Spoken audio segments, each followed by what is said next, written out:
Hi, I'm Corey. I'm going to talk about patient education for alcohol withdrawal syndrome. We have a patient in this scenario that's being presented with the symptoms of alcohol withdrawal symptoms, or AWS.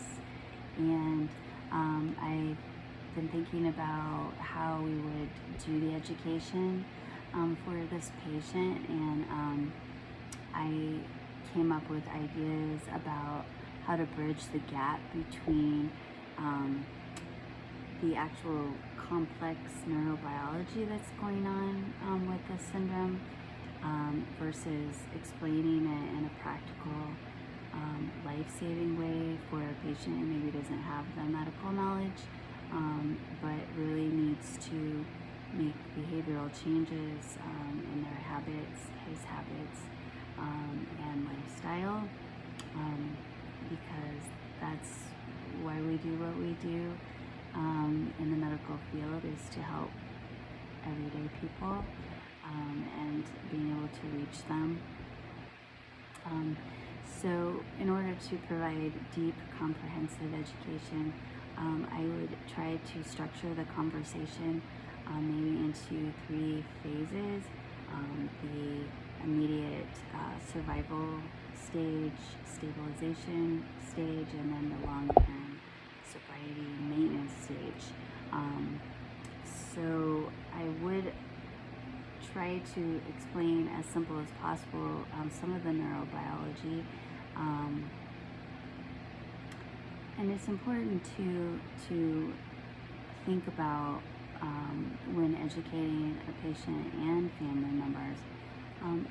They do experience a great deal of shame regarding this dependency, and so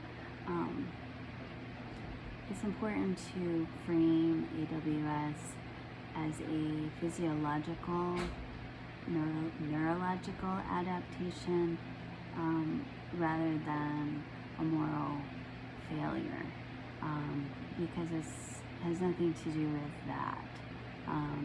So I'd like to use the brake and gas analogy and explain that alcohol acts as a chemical brake on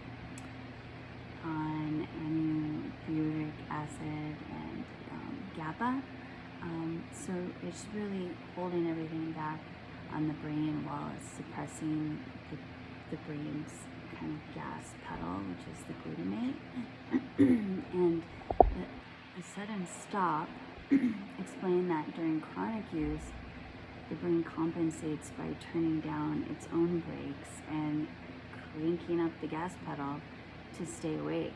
And so when alcohol is suddenly removed, the brain has no brakes and the gas pedal is floored. So it's a very tense neurobiological situation. So explain that this chemical storm, at least I would explain that this chemical storm creates a state of dangerous overexcitation, which is excitotoxicity, and that this hyperarousal directly causes their physical symptoms: sweating, tremors, rapid heart rate, insomnia, and hallucinations. And so maybe that's a way to relate things in a more in a manner that a patient could understand. And then to explain acute inpatient treatment education, that benzos provided kind of a temporary break. So that would be like Valium or Ativan.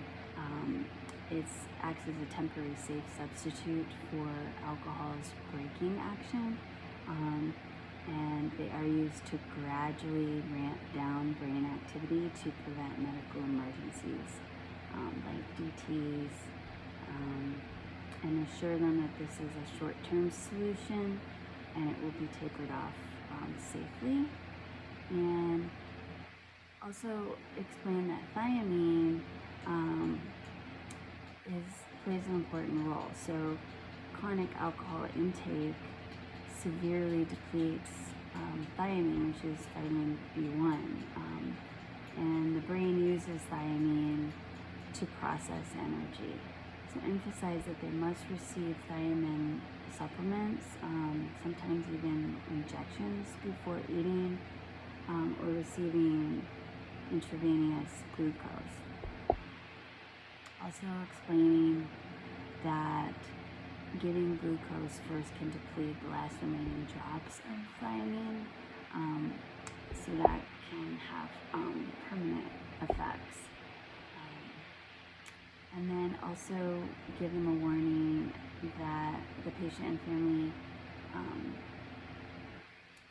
they must refuse all outside medications during this withdrawal stage, including sleep aids, antihistamines, or any kind of straight drugs.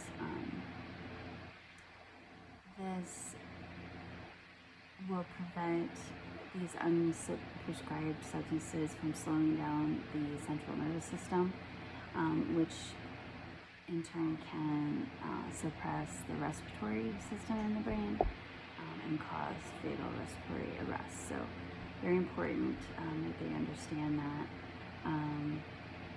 And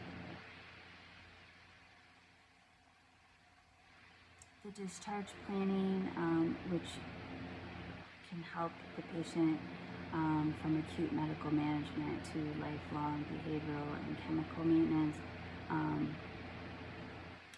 teaching them about triggers and cravings, the medications that will help them, particularly naltrexone. I could explain that this medication chemically blocks the opioid receptors that generate the rewarding euphoric buzz of the alcohol. So that's a great tool, a deterrent to keep the patient from wanting to drink, and just making sure that they get the support they need, especially if they're going to go to rehab, that they're treating not just the physical dependence that a person has on alcohol, but also really treating why they're drinking, the trauma and behaviors behind the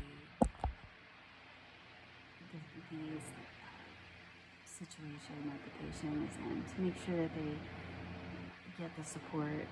A lot of times there's, after rehab, then there's an IOP program where they are an intensive group along with psychiatrists who's prescribing medications, because oftentimes there's underlying comorbidities such as depression, anxiety, general anxiety disorder, sometimes bipolar, schizophrenia. Those types of conditions are present, or they've just had a lot of unresolved, untreated trauma in their life that they're trying to self-medicate and suppress. So therapy is very important, group therapy, treating comorbidities, and AA, Dharma, recovery are wonderful groups where they can go and interact with people who are also in recovery.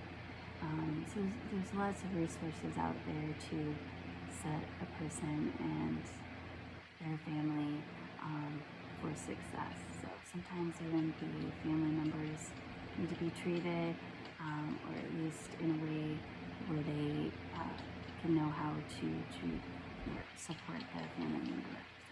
So anyway, those are my thoughts about that, and I wish you all well. Bye-bye.